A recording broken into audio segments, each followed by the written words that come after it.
Next topic है हमारा human excretory system.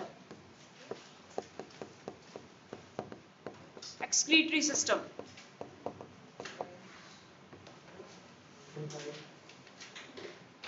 Board पे ध्यान दो सब एक बार।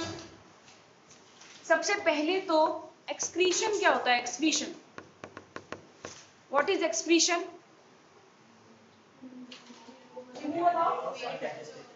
Undigested food is known as excretion. So what is egestion? ध्यान रखो, ठीक है। अभी तुम लोगों का टेस्ट हुआ था, उसमें किसी ने लिखा है, मुझे याद नहीं है नाम किसने लिखा है, उसमें दोनों चीजें लिख दी। The excretion of undigested food is known as egestion. दोनों बातें एक ही साथ होती है ना? तो यहाँ पे मार्क्स कर सकते हैं। इसलिए ध्यान रखना, जब हम एक्सक्रीशन की बात कर रहे हैं, रिमूवल किसका होगा बताओ? यूरिन का रिमूवल होगा। और जब आप इजेशन की बात कर रहे हो, तब किसका रिमूवल होगा बताओ? अनडाइजेस्टेड फूड का। मुझे बताओ, फूड का uptake through mouth is known as ingestion. Ingestion. तो इंजेशन के साथ में कौन सा वर्ड ज्यादा सिमिलर साउंड कर रहा है? इजेशन। तो फूड का अपटेक, फूड हम सॉलिड ही खाते हैं, तो सॉलिड फॉर्म में फूड का अपटेक इंजेशन, तो सॉलिड फॉर्म में फूड का removal is known as egestion. तो जो बच गया वो क्या है बताओ? Removal of urine. यूरिन का बनना और उसका रिमूव होना हमारी बॉडी से, उसको हम क्या बोलते हैं? एक्सक्रीशन बोलते हैं। जब हम एक्सक्रीशन की बात करते हैं ना, तो हमारी बॉडी के अंदर पूरा का पूरा एक्सक्रीटरी सिस्टम चलता है। हमने डायग्राम नहीं बनाया था ना इसका, ठीक है। अब इस एक्सक्रीटरी सिस्टम के अंदर क्या क्या होगा देखो। सबसे पहले पेयर ऑफ किडनीज। बातों की आवाज बिल्कुल नहीं आनी चाहिए, वरना मैं क्लास से बाहर ही बिठा दूंगी। सबसे पहले पेयर ऑफ किडनीज, ठीक है। दो किडनी होती हैं, लेकिन ध्यान रखना, एक बार क्वेश्चन पूछा हुआ है बोर्ड्स पे कि आपको 4 पार्ट्स दिए थे एक्सक्रीटरी सिस्टम के, और बोला है कि डायग्राम बना के इन 4 पार्ट्स को लेबल करना है। उसमें से एक ऑप्शन दे रखा था लेफ्ट किडनी। तो लेफ्ट किडनी और राइट किडनी में क्या अलग बात है? इसका मतलब कैसे भी बना के उसको लेबल करके आ जाओ लेफ्ट किडनी। इसका मतलब कुछ तो अलग जानना चाह रहे हैं वो आपसे। वो ये जानना चाह रहे हैं कि दोनों में से एक किडनी ना ऊपर की तरफ होती है और एक किडनी नीचे की तरफ प्रेजेंट होती है। तो वो लेफ्ट किडनी उन्होंने पर्टिकुलरली इसलिए मेंशन करा था ये जानने के लिए। जैसे मैं अगर आपको बताऊं, राइट किडनी जो है वो थोड़ी सी ऊपर की तरफ प्रेजेंट होती है और लेफ्ट किडनी थोड़ा सा नीचे की तरफ प्रेजेंट होती है। ऐसा इसलिए क्योंकि इसके जस्ट ऊपर ना लिवर आता है, तो लिवर की वजह से ये थोड़ी नीचे है और ये थोड़ी ऊपर की तरफ है। अब अगर उन्होंने क्वेश्चन दिया है लेफ्ट किडनी और अगर आपने जो ऊपर बनाई है इस पे लिख दिया लेफ्ट किडनी, तो हो गया मार्क्स। आइए बात समझ में। तो ध्यान रखना, राइट किडनी थोड़ी सी ऊपर की तरफ प्रेजेंट होती है। ये भी क्वेश्चन पूछा जा सकता है कि लेफ्ट किडनी थोड़ी नीचे की तरफ क्यों प्रेजेंट होती है? Due to the location of liver just above the left kidney. सही है क्या? जस्ट ऊपर क्या प्रेजेंट होता है? लेफ्ट किडनी के ऊपर लिवर प्रेजेंट होता है। अब यहाँ पर हम लिवर को ड्रॉ नहीं करेंगे क्योंकि एक्सक्रीटरी सिस्टम का पार्ट नहीं है, ठीक है। किडनी से कुछ ट्यूब्स बाहर आ रही होती हैं, दोनों किडनी से, जिन्हें हम बोलते हैं यूरेटर्स। क्या बोलेंगे बताओ? यूरेटर्स। इनका नाम है यूरेटर्स। ये यूरेटर्स आगे जाकर के कंबाइन होती है एक ब्लैडर के अंदर। ब्लैडर का नाम है गॉल ब्लैडर। क्या नाम है बताओ? तो फिर यूरिनरी ब्लैडर क्या होता है? ये यूरिनरी ब्लैडर है, तो गॉल ब्लैडर कहाँ होता है? लीवर के पास में, जिसके अंदर क्या स्टोर होता है बताओ? Bile juice. तो ये कौन सा ब्लैडर है? यूरिनरी ब्लैडर, ठीक है। नेक्स्ट बताओ मुझे, ये जो यूरिनरी ब्लैडर है, इसकी ओपनिंग क्या कहलाती है? यूरेथ्रा। क्या कहलाएगी बताओ? यूरेथ्रा। इसके ऊपर भी एक ना स्पिंचर प्रेजेंट होता है जो ओपन और क्लोज होता है, जिसकी वजह से यूरिन हमारे कंट्रोल में होता है। ऐसे नहीं है कि इनवॉलंटरी एक्शन है, अपने आप रिमूव हो जाएगा यूरिन, ठीक है। हमारे कंट्रोल में है, इसलिए यहाँ पे क्या प्रेजेंट होता है? स्पिंचर प्रेजेंट होते हैं। अब अगर हम इसी वाले स्ट्रक्चर को, अच्छा इसके ऊपर एक चीज और देख लो, जो हमारी किडनीज हैं, इसके ऊपर ऐसे ट्रायंगल शेप में 2 ग्लैंड्स प्रेजेंट होते हैं, जिनको हम डिटेल में पढ़ेंगे कंट्रोल एंड कोऑर्डिनेशन वाले चैप्टर में। इनका नाम है एड्रीनल ग्लैंड। क्या नाम है बोलो? Adrenal gland. मैंने आपको बताया हुआ है ग्लैंड क्या करते हैं? सिक्रीशन करते हैं, ठीक है। ये एड्रीनल ग्लैंड को हम कंट्रोल एंड कोऑर्डिनेशन में डिटेल में देखेंगे। अब मैं किडनी को कट करके अगर इसको अंदर से देखूं तो कैसा दिखाई देगा, तो किडनी का स्ट्रक्चर कुछ ऐसा दिखाई देगा, इस तरीके से। यहाँ पर इस वाले रीजन, जो अंदर वाला रीजन है, इसको हम बोलते हैं मेड्यूला। क्या बोलते हैं बताओ? मेड्यूला। जब आप इसको ध्यान से देखोगे तो आपको इसके अंदर कुछ माइक्रोस्कोपिक यूनिट्स देखने को मिलेंगी। यूनिट्स का मतलब क्या होता है? जैसे हम बोलते हैं cell is the fundamental and basic unit of life, तो यूनिट का मतलब क्या है? सबसे छोटी चीज जिससे हमारी बॉडी बनी हुई है। तो जब मैं बोलूं माइक्रोस्कोपिक यूनिट, यानी ऐसी वो सबसे छोटी चीज जिससे किडनी बनी हुई है। सही बात है क्या? ठीक है, तो ये माइक्रोस्कोपिक यूनिट्स का नाम होता है नेफ्रॉन्स। और ये पूरा का पूरा नेफ्रॉन बहुत ज्यादा इंपॉर्टेंट है, मतलब मान के चलो ये तो तुम्हारा पेपर नहीं है, ये तो आया। ठीक है, तो नेफ्रॉन क्या है? नेफ्रॉन होते हैं माइक्रोस्कोपिक यूनिट्स जो कि मिलियंस में प्रेजेंट होते हैं इन ईच किडनीज, मिलियंस में प्रेजेंट होते हैं। करते क्या है? ये बहुत पूछा जाता है। इनका फंक्शन क्या है? इनका फंक्शन है filtration of blood. Filtration of blood, filter करने का मतलब क्या होता है? छान देना। जैसे आप चाय छान देते हो, है ना, बिल्कुल वैसे ही छानता। किसको छानेगा बताओ? ये ब्लड को छान देगा। ब्लड में से क्या चीजों को छान देगा बताओ? वेस्ट, है ना। हमें क्या बनाना है अल्टीमेटली? इसमें क्या पढ़ रहे हैं हम? एक्सक्रीशन। हमें बनाना क्या है? यूरिन। यूरिन सब वेस्ट मटेरियल से ही बना हुआ होगा। इन वेस्ट मटेरियल को रिमूव करने के लिए हम ब्लड का फिल्ट्रेशन करवाएंगे। और फिल्ट्रेशन कौन करता है बताओ? नेफ्रॉन। और ये वाला पार्ट बहुत इंपॉर्टेंट है कि इसका फंक्शन क्या होता है। क्यों? क्योंकि आप जब पूरा का पूरा नेफ्रॉन पढ़ते हो ना, फिर लास्ट में जब इसका फंक्शन पूछते हैं, फिर हम ऐसे लिखते हैं फॉर्मेशन ऑफ यूरिन, क्योंकि काम तो वही है इसका। लेकिन यूरिन बनाने के लिए किसको फिल्टर करेगा? ये ब्लड। तो ये बात ध्यान रखना, इसका फंक्शन है फिल्ट्रेशन ऑफ ब्लड। अब देखो एक और बात, कौन सा वेस्ट है जो हमें यूरिन के थ्रू बाहर निकालना है? उस वेस्ट को हम बोलते हैं नाइट्रोजिनस वेस्ट। नाइट्रोजिनस वेस्ट क्या होता है? ये नाइट्रोजिनस वेस्ट, तो देखो ये सेल है, ये प्लांट सेल बन गया, ये सेल है, आपने ऑक्सीजन दिया इसको, ग्लूकोज दिया इसको, ये कहां से आ रहा है? ब्लड वेसल से आ रहा है। ठीक है, और सेल ने बोला कि ग्लूकोज और ऑक्सीजन का यूज करके मैंने रेस्पिरेशन परफॉर्म किया और लास्ट में मैंने एनर्जी बना दी in the form of ATP. ठीक है, और इस प्रोसेस में एक सेल्यूलर वेस्ट बना था जिसका नाम था CO2। इसका हमने देख चुके हैं कि इसको किस तरीके से बॉडी से बाहर रिलीज किया जाता है, हम पढ़ चुके। और भी यहाँ पर कुछ वेस्ट बनते हैं, फॉर एग्जाम्पल यूरिया। क्या बनता है बताओ? Urea. For example uric acid, नाम सुन रखे हैं क्या हमने? यूरिया तो सुन रखा होगा, है ना। Urea, uric acid. क्या आपने नाम सुन रखा है अमोनिया? मुझे अमोनिया का फॉर्मूला बता सकते हो क्या? NH3। क्या आपको इसके स्ट्रक्चर में नाइट्रोजन दिखाई दे रहा है? इसलिए ऐसे वेस्ट को हम क्या बोलते हैं? Nitrogenous waste. ऐसे ही अगर आप यूरिया का स्ट्रक्चर बनाएंगे, उसमें भी भर भर के नाइट्रोजन है। यहाँ यूरिक एसिड का बनाएंगे, इसमें भी भर भर के नाइट्रोजन है। इसलिए ये वेस्ट क्या कहलाते हैं? Nitrogenous waste. इनको बॉडी से बाहर रिलीज करवाने के लिए हमने क्या बनाया? यूरिन। क्या अनडाइजेस्टेड फूड के अंदर भी नाइट्रोजिनस वेस्ट होता है? हाँ, उसके अंदर भी नाइट्रोजिनस वेस्ट होता है। तो वो कहाँ से आया? फूड के डाइजेशन से। आपने प्रोटीन खाए थे, प्रोटीन में क्या प्रेजेंट होते हैं? प्रोटीन में अमीनो एसिड्स प्रेजेंट होते हैं। मैं ना एक अमीनो एसिड का डायग्राम बना के दिखा रही हूँ आपको। ये अमीनो एसिड का डायग्राम है, ये एक अमीनो एसिड है। क्या आपको इसमें नाइट्रोजन दिखाई दे रहा है? दिखाई दे रहा है। यानी जब इस अमीनो एसिड को और पचाया जाएगा तो क्या इस अमीनो एसिड से कुछ नाइट्रोजनस वेस्ट बन सकता है? क्या बन सकते हैं ना? तो तुमको ये बात समझ में आई क्या कि नाइट्रोजनस वेस्ट कहाँ से आया हमारी बॉडी के अंदर? समझ में? ये समझ में नहीं आया इनको बॉडी से बाहर रिलीज करना क्यों जरूरी है? देखो, अगर कोई पर्सन नाइट्रोजनस वेस्ट को बॉडी से बाहर रिलीज नहीं करता है तो नाइट्रोजनस वेस्ट ना कीटोन बॉडीज के अंदर कन्वर्ट होते हैं। आपने नाम सुना है कीटोन? आप चैप्टर पढ़ोगे केमिस्ट्री में, कार्बन एडेड्स कंपाउंड्स, इस नाम से चैप्टर है ना, वो पढ़ोगे। उसमें जब आप IUPAC नेमिंग पढ़ोगे उसमें सब आ जाएगा। आपने नाम सुना है एल्कोहल, है ना, जैसे एल्कोहल एक कंपाउंड है, वैसे ही आपने एल्डिहाइड नाम सुना होगा। एल्डिहाइड नहीं सुना? अच्छा, स्कूल में स्पेसिमेंस देखे, वो जो जानवरों को ऐसे मार मार के लगा रखा होता है उन्होंने, उसमें एक लिक्विड भरा हुआ होता है ना, लिक्विड में रखा होता है ना, इस तरीके से होते हैं,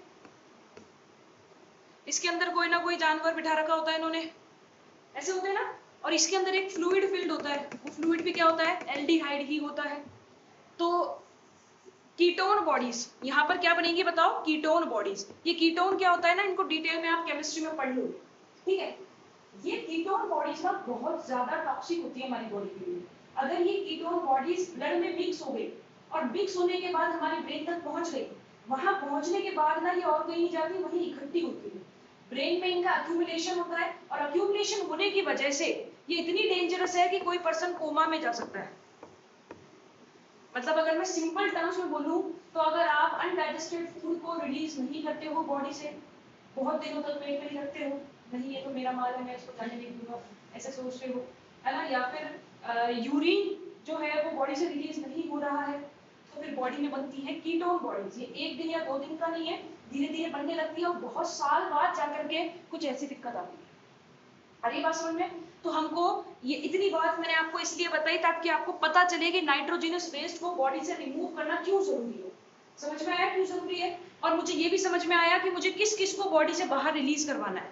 ये तो देखो ये कहां से निकलेगा, थ्रू नॉस्ट्रिल्स, नॉस्ट्रिल्स के थ्रू चला जाएगा ये बाहर। अब इनको रिमूव करवाना है, इनको रिमूव करवाने के लिए हमारे पास में है एक्सक्रीटरी सिस्टम। अब हम पढ़ने वाले हैं नेफ्रॉन। ये क्लियर है क्या इतनी बार? नेफ्रॉन को ध्यान से देखना, मैं वापस बोल रही हूँ कि ये टॉपिक ऐसा है, मान के चलो तुम्हारा पेपर आउट है। देखो हम ना एक नेफ्रॉन को बना करके देख लेते हैं। वैसे तो हर एक किडनी के अंदर मिलियंस में नेफ्रॉन्स प्रेजेंट होते हैं और इनका एक ही काम होता है, ब्लड को फिल्टर कर दो, छान दो, उसमें से जो भी नाइट्रोजनस वेस्ट है उसको मिला करके क्या बना दो, यूरिन बना दो। बस ये फंक्शन है किसका, नेफ्रॉन। नेफ्रॉन दिखाई कैसे देता है? तो नेफ्रॉन कुछ ऐसा दिखाई देगा। सबसे पहले एक बाउल शेप्ड स्ट्रक्चर होता है इसके पास में, जिसका नाम होता है बोमेन्स कैप्सूल। क्या नाम है बोलो? कौन से मैन का? बोमेन का, बोमेन्स कैप्सूल, ठीक है। ये बोमेन कैप्सूल आगे जाकर के एक ट्यूब जैसे स्ट्रक्चर में कन्वर्ट होता है और बीच में कुछ इस तरीके से इनफोल्डिंग्स इसमें देखने को मिलेगी। फिर एक लूप आपको देखने को मिलेगा आगे, और यही लूप आगे जाकर के वापस इनफोल्डिंग्स में कन्वर्ट होता है और आगे जाकर के एक कॉमन ट्यूब के अंदर कलेक्ट हो जाएगा, जिसको हम बोलते हैं कलेक्टिंग डक्ट। क्या बोलेंगे बताओ? Collecting duct.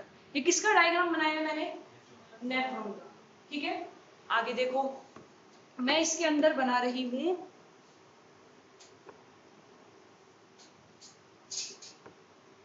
सारे सेम ही चल रहे हैं दोनों, चलो ठीक है। ये क्या बनाया है मैंने? तो ये मैंने बनाया है, पहले इस डायग्राम में हम देखते हैं। मैंने यहाँ पर बनाई है एओर्टा। क्या है ये बताओ? एओर्टा। इस एओर्टा को मैंने बोला कि आप ना कुछ आर्टरीज बना करके और किडनीज को भी ब्लड सप्लाई कर दो। तो ये पक्का आर्टरी होगी जो किडनी को ब्लड सप्लाई कर रही है, यहाँ पर भी आर्टरी होगी। किडनी के लिए ना एक वर्ड यूज किया जाता है रीनल। क्या बोलते हैं बताओ? रीनल। तो आर्टरी का नाम क्या हो गया? Renal artery. क्या नाम हो गया? Renal artery. अब कोई ऐसा भी तो होना चाहिए जो यहाँ से ब्लड लेकर के चला जाए वापस से, तो जो यहाँ से ब्लड वापस लेकर के जाएगी उसका नाम क्या होगा? रीनल। बताओ, आर्टरी या वेन?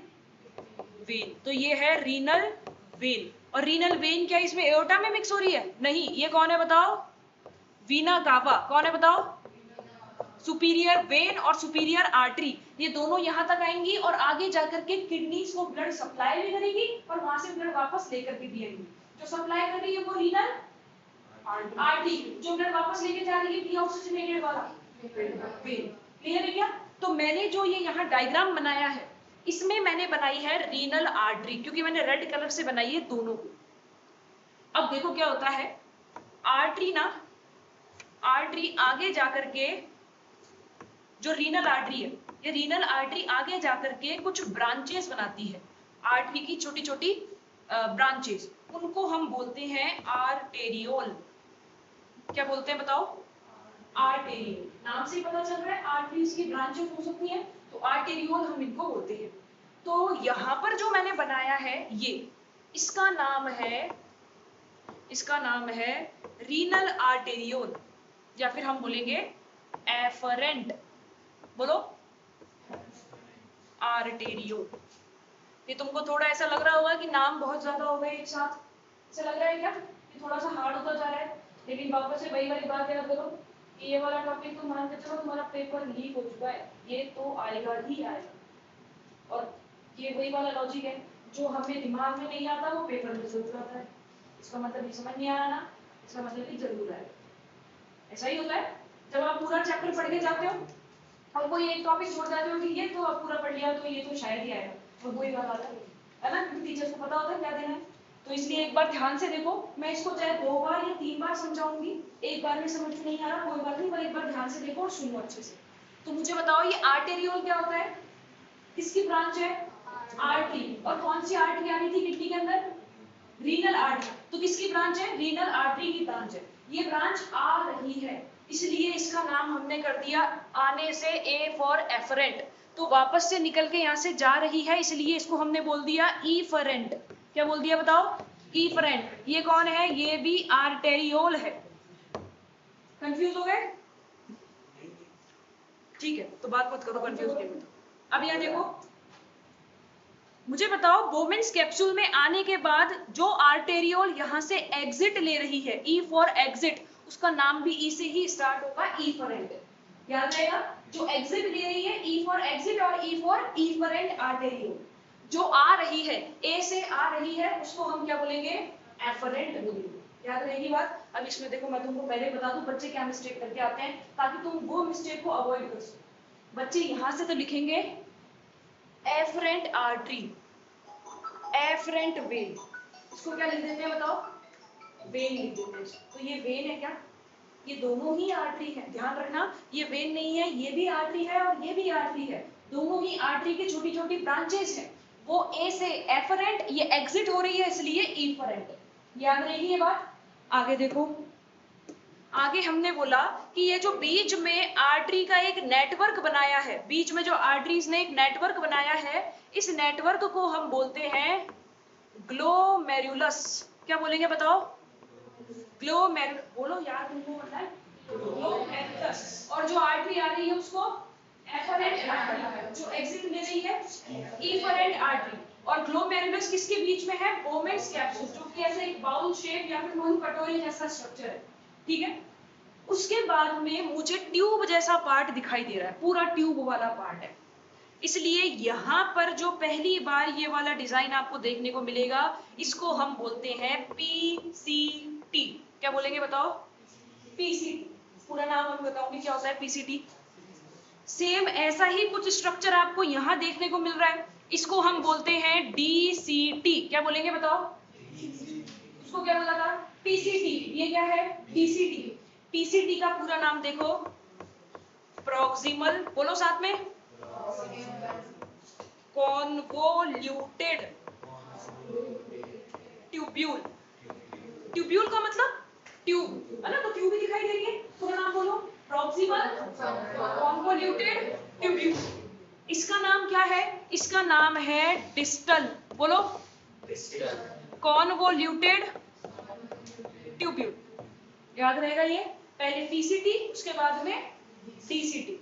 अब देखो आपको ये लूप दिखाई दे रहा है, यहाँ पर ये एक लूप आ रहा है, इस लूप को हम बोलते हैं हेनलेज लूप। क्या बोलेंगे बताओ, हेनलेज लूप। याद रहेगी बात, ये इसकी लेबलिंग होती है कंप्लीट। और ये जो यहाँ से पास होने के बाद में यहाँ इस ट्यूब के अंदर जो कलेक्ट होगा वो यूरिन होगा, इसलिए इस वाली ट्यूब को हमने बोल दिया कलेक्टिंग डक्ट। सबसे इजी नेम इसी का ही है, कलेक्टिंग डक्ट। मुझे एक बार वापस से रिवाइज कराओ, हमने क्या क्या पढ़ा।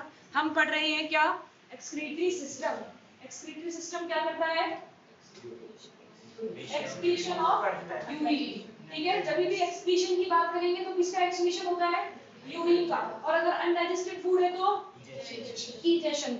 आगे मुझे बताओ नाइट्रोजनस वेस्ट का एग्जांपल्स बता दो, अमोनिया, यूरिया, यूरिक एसिड, इसका रिमूवल जरूरी होता है बॉडी से। नेक्स्ट मुझे बताओ कि एक्सक्रीटरी सिस्टम में कितनी पेयर ऑफ किडनीज होती हैं? 2 पेयर होती हैं। पेयर का मतलब क्या होता है? एक पेयर में 2 होती है ना? तो मुझे बताओ कितनी पेयर ऑफ किडनीज होती हैं? 1। उसमें से कौन सी वाली ऊपर की तरफ होती है? राइट वाली ऊपर की तरफ होती है। तो लेफ्ट नीचे क्यों है? तो जस्ट पे ऊपर क्या प्रेजेंट है? लीवर प्रेजेंट है। नेक्स्ट मुझे बताओ उनमें से जो ट्यूब बाहर आ रही है उनका नाम? यूरेटर। क्या नाम है? यूरेटर। और उसके बाद में क्या है? Urinary bladder. और फिर लास्ट में क्या है? यूरेथ्रा। इसके अंदर मिलियंस में क्या प्रेजेंट होते हैं? नेफ्रॉन्स। नेफ्रॉन्स क्या होते हैं? Microscopic unit. और देखो वो कैसे प्रेजेंट होते हैं। ये जो बोमेंस कैप्सूल है ये बाहर होता है, बाकी ट्यूब अंदर की तरफ होती है और फिर कलेक्टिंग डक्ट इस तरीके से प्रेजेंट होते हैं। और ये बहुत छोटे होते हैं, ऐसे दिखाई भी नहीं देते जल्दी से। माइक्रोस्कोपिक है, माइक्रोस्कोप से ही दिखाई देते हैं। इनका फंक्शन क्या है ये बहुत इंपॉर्टेंट है। फंक्शन बताओ। Filtration of blood. मुझे सबसे पहले बताओ कि ये जो कटोरा जैसा स्ट्रक्चर है इसका नाम क्या है? बोमेंस कैप्सूल। इसके अंदर जो आर्टरी आ रही है उसका नाम? एफरेंट। दोनों साथ साथ। जो जा रही है एग्जिट ले रही है? Efferent arteriole. आर्टेरियोल का मतलब आर्टरीज की ब्रांचेस। ठीक है। यहाँ पे वेन से भी लिख सकते हैं क्या मैम? कभी नहीं लिखना। ठीक है। उसके बाद में मुझे बताओ कि बीच में जो नेटवर्क था आर्टरीज का उसका नाम? उसके बाद में ये वाला स्ट्रक्चर पीसीटी। फिर ये लूप हैंगलेज लूप। वापस से सेम स्ट्रक्चर पीसीटी। और यूरिन कहाँ कलेक्ट होगा? कलेक्टिंग डक्ट के अंदर। इतनी बात क्लियर है क्या? इसको ड्रॉ करो पहले।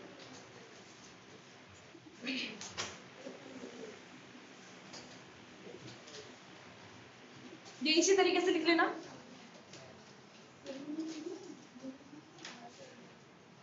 और थोड़ा सा फास्ट लिखेंगे।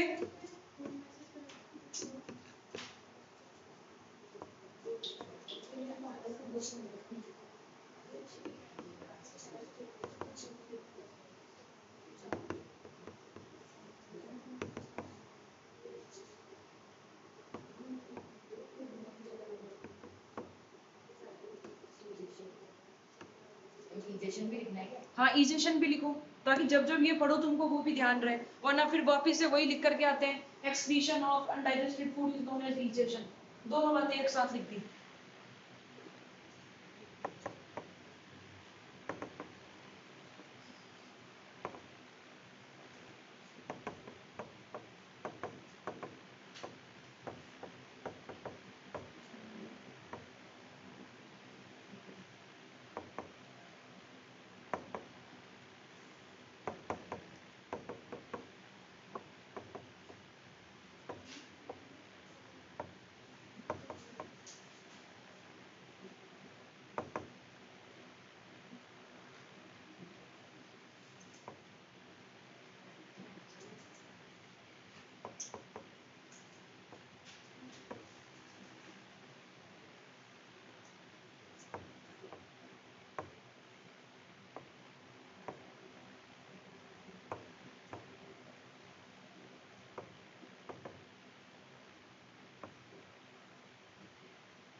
मेजॉरिटी अरे बहुत अंदर ना ऐसे ह्यूमिडिटी सी होती है। पंखा बंद कर दो।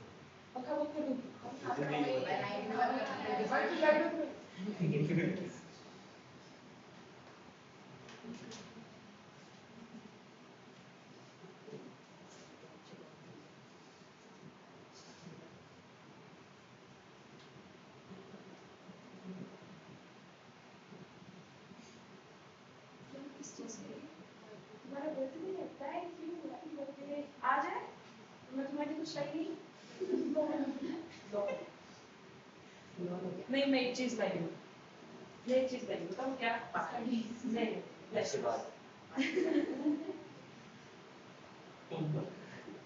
होमवर्क। होमवर्क से कुछ याद आ रहा है मुझे? याद मत दिलाओ है ना? कुछ बोला था मैंने होमवर्क? ठीक है तो अभी मैं आज चेक नहीं कर रही हूँ। मुझे सब याद रहता है। चेक करने के लिए नहीं देते। उस दिन मेरा बर्थडे था। वो देते किस लिए हैं? चेक करने के लिए देते हैं। बनाए मेरा बर्थडे की तरह भी नहीं है। Next page. Next page.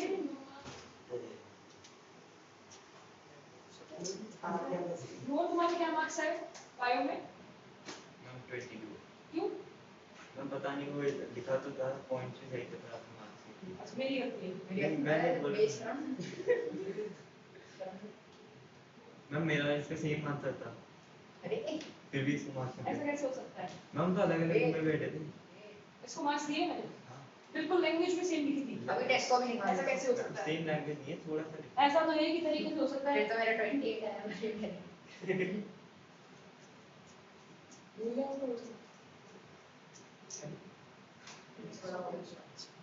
लिखा ऐसे इसी स्पीड से लिखोगे ना तो हो गया तुम्हारा काम। बस बना लो डायग्राम।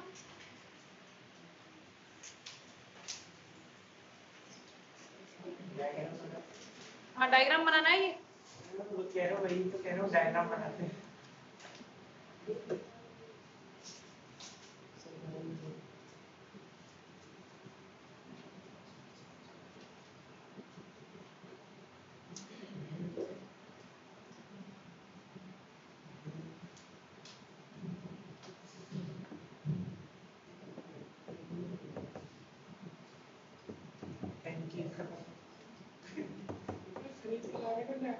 जल्दी जल्दी लिख लो। ये बातें कर रहे हैं ना, मैं रुकूंगी नहीं तुम लोगों के लिए। तो किसी से बोरो कर लो।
बनाया? क्या बनाया?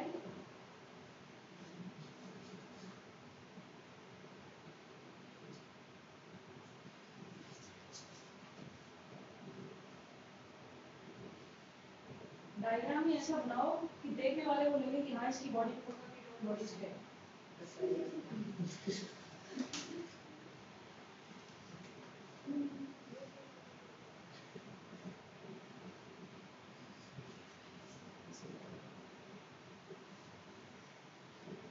कौन कौन नहीं है आज क्लास में? कौन? कनव नहीं है और वही नहीं है, एक नहीं है, सार्थक नहीं है और फरी ने छोड़ दिया। और उसमें यहाँ पे पेन नहीं मिल रहा है।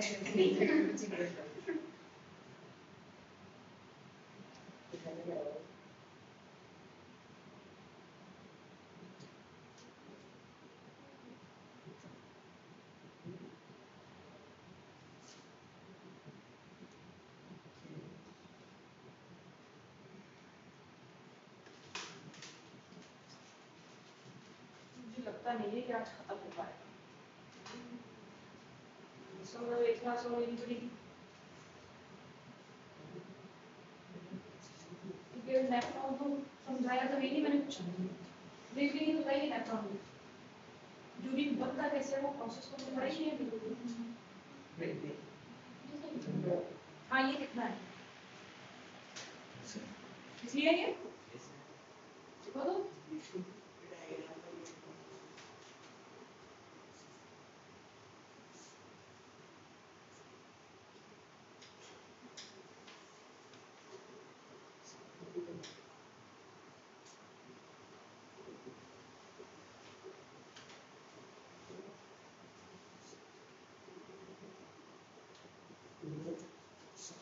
बना लिया? जल्दी करो।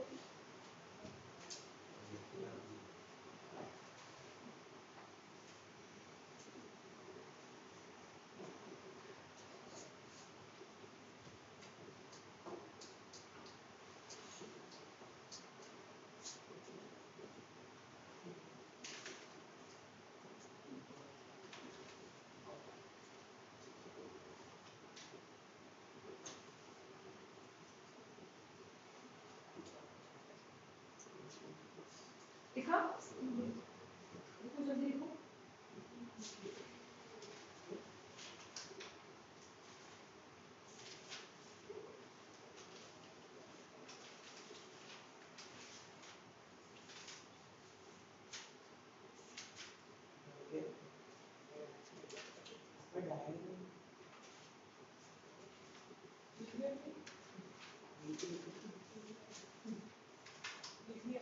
अरे तुम्हारा तो क्या लिखा होगा? सबने? तुम्हारा क्या होगा? लिखो जल्दी लिखो।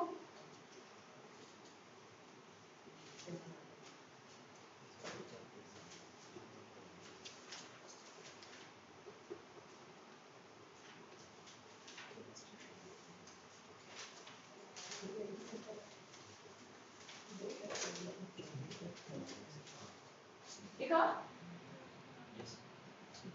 डायग्राम बन गया क्या? जल्दी लिखो जल्दी। क्योंकि सेम कॉपी में क्यों लिख रहे हो तुम? जिसमें टेस्ट दिया उसी में लिख लो। अरे इस टेस्ट की कॉपी नहीं है, टेस्ट की कॉपी नहीं, पुरानी कॉपी है उसमें ही है। अब वो तो टेस्ट को आपने चेक किया, पिछले साल पता नहीं आपने 20 मार्क्स का टेस्ट लिया इसी कॉपी के अंदर। बना लो नेफ्रॉन।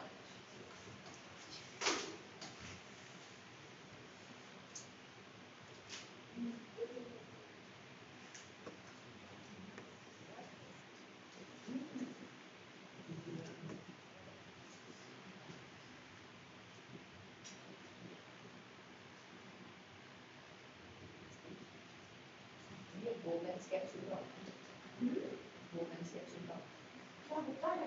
कहाँ होता है? क्या पढ़ना है? अच्छा ओके किडनी पे होता है? ये मतलब क्या होता है ये कुछ क्या होता है? नेफ्रॉन का एक पार्ट होता है, ये यूरिन बनाने में हेल्प करेगा। कैसे हेल्प करेगा, क्या करेगा, वो प्रोसेस देखेंगे हम। यूरिन बनाएंगे क्लास में।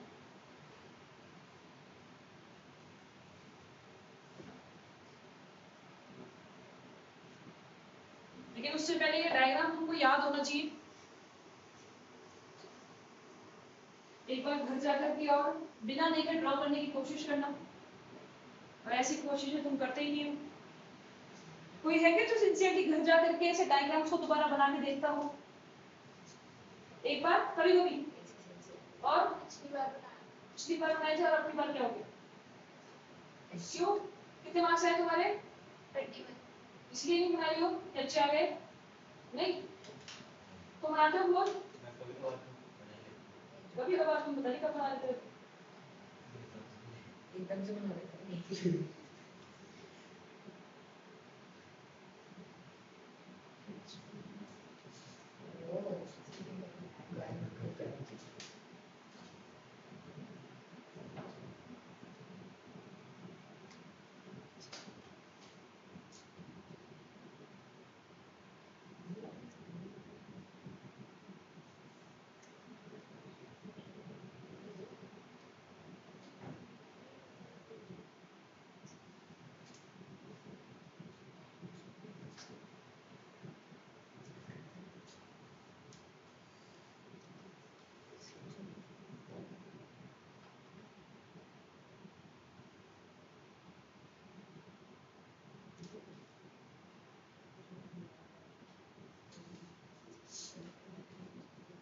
यहाँ पूरा नाम लिखोगे, ये कॉन्वोल्यूटेड पूरा लिखना है ना।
देखो ये जो डायग्राम दे रखा है ना इसमें बुक में, ये वाला, ये नेफ्रॉन है। ये हमने इसको ना अच्छे से खोल करके बना दिया ताकि हम इसको अच्छे से पढ़ सके, वरना ये इस तरीके से प्रेजेंट होता है ना। अब इस तरीके से डायग्राम हमसे आज बने ना कल बने, इसलिए बेटर है हम तो यही वाला लर्न करें, ठीक है। और अगर तुमको लग रहा है कि नहीं मैं तो यही बनाऊंगा जो बुक में दे रखा है, बिल्कुल आप बना सकते हो।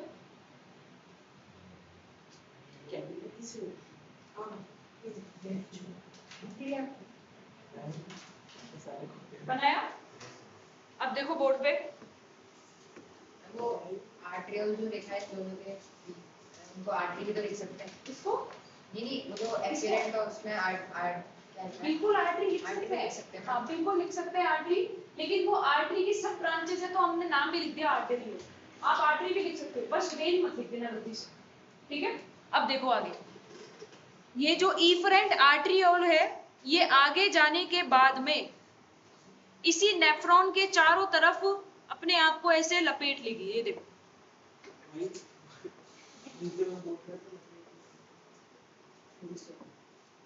मतलब ये इसी तरीके से नेफ्रॉन के चारों तरफ कॉइल हो जाती है। कौन? Efferent arteriole. बनाना मत, पहले समझ लो। क्या समझ में आया? इफरेंट आर्टेरियोल बोवेस कैप्सूल से जैसे ही बाहर निकलती है, नेफ्रॉन के ट्यूब्यूल वाले पार्ट के चारों तरफ अपने आप को कॉइल कर देती है। और अब जो इफरेंट आर्टेरियोल ट्यूब्यूल के चारों तरफ कॉइल्ड फॉर्म में प्रेजेंट है, उसका नाम चेंज करके हम इसको बोलते हैं वाजा रेक्टा। क्या बोलेंगे बताओ? वाजा रेक्टा। बना लो इसको अब, वाजा रेक्टा।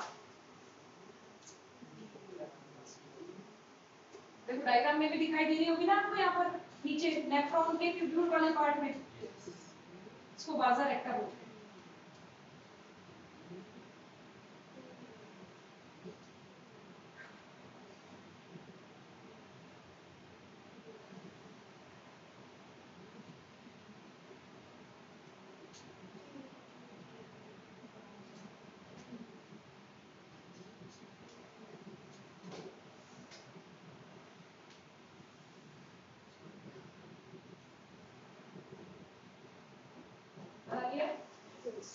अब देखो यूरिन कैसे बनता है। यूरिन की फॉर्मेशन,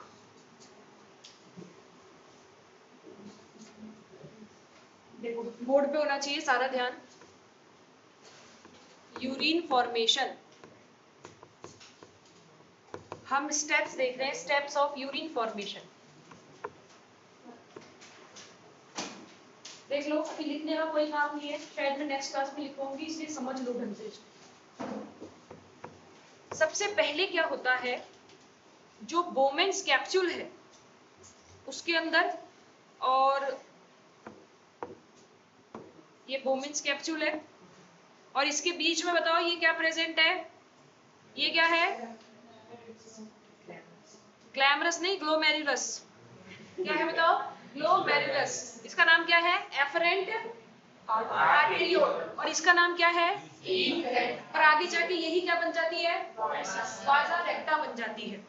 अब देखो यहाँ पर क्या होता है, ये जो ग्लोमेरुलस है ना, इसमें जो ब्लड वेसल्स हैं इनकी वॉल्स ना बहुत ज्यादा थिन होती है, और जहां पर वॉल्स थिन होती है वहां पर इजीली डिफ्यूजन हो सकता है।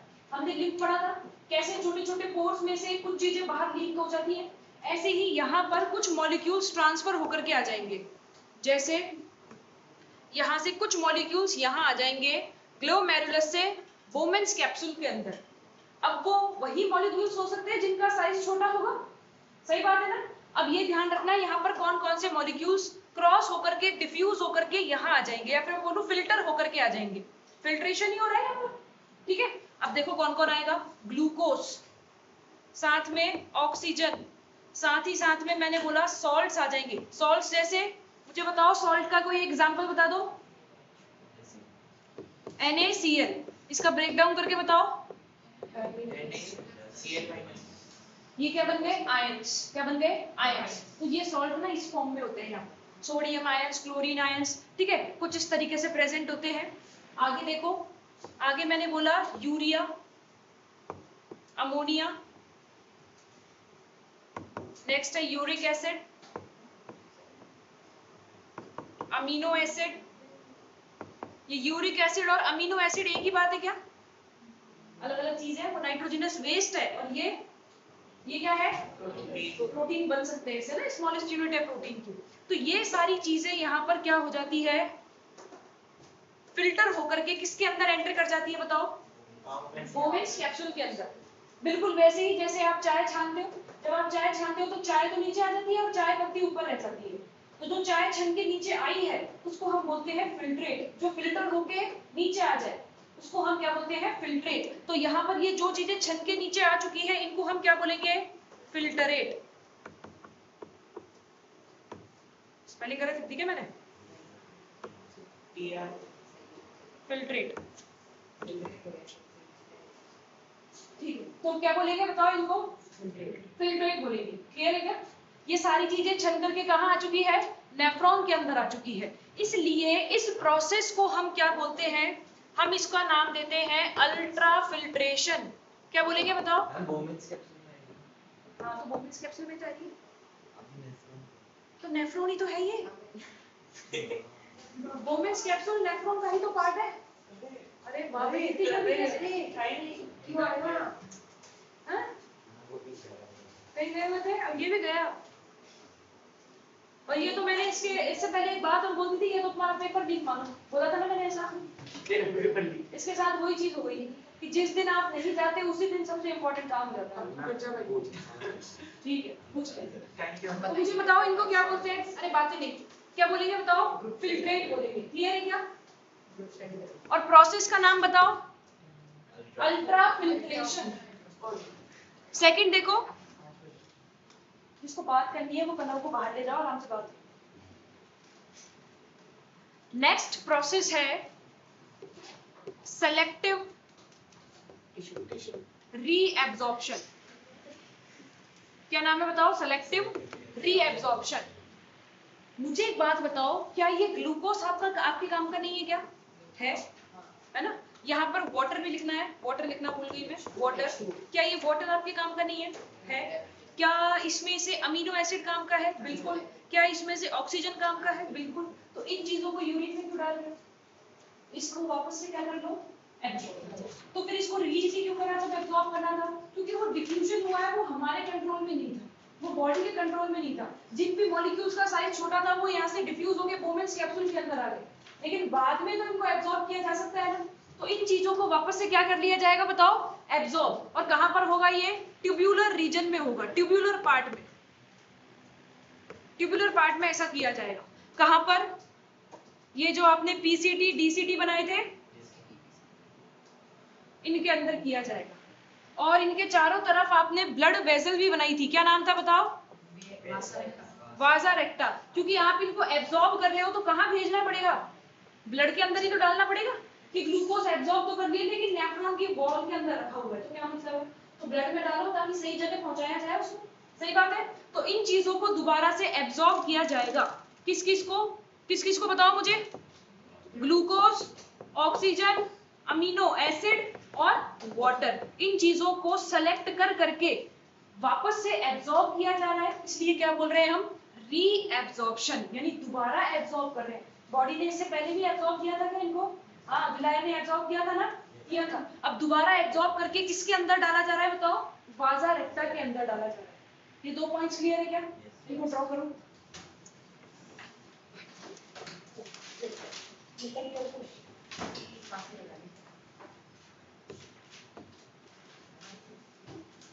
Steps of urine formation.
ये दोनों स्टेप समझ में आ गया। अभी बाकी ये 2 स्टेप्स और हैं, वो नेक्स्ट क्लास में देखेंगे।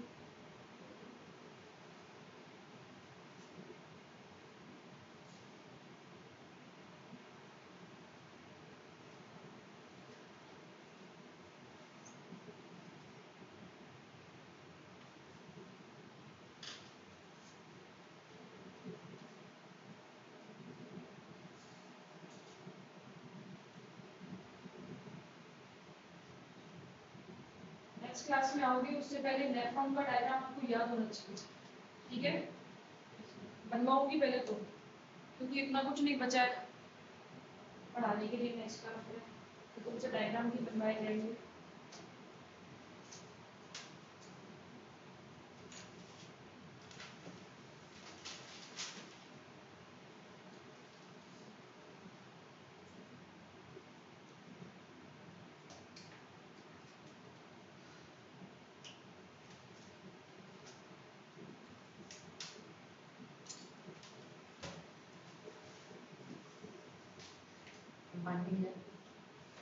दोनों क्लास में किसी है तुमने?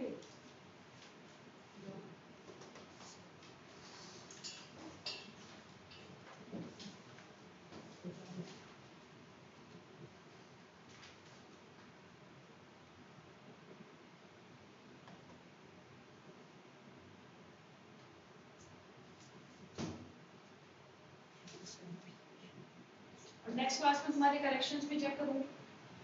करे किसी ने? बॉयज में? कायम में लैंग्वेज देखो, कायम में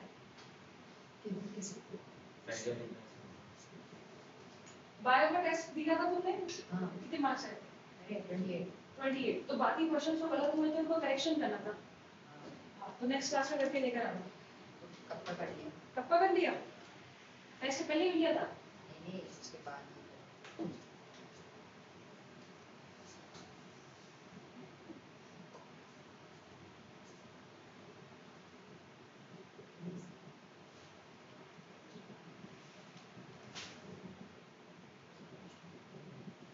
चलो पढ़ के आना इतना, ठीक है? बाकी हम फिर नेक्स्ट क्लास में देखेंगे। और पहले पूछूंगी मैं डायग्राम बनवाऊंगा, वापस बोलूंगी डायरेक्ट। स्टेप्स या वो पूरा डायग्राम? पूरा डायग्राम स्टेप्स में अलग है क्या? सेम तो है। Yes.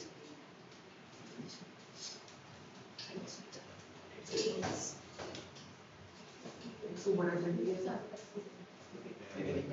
एक है 2? अरे जाओ, 2 तो तुम पूछते हो। ठीक है वो ट्रांसपोर्टेशन क्या? है।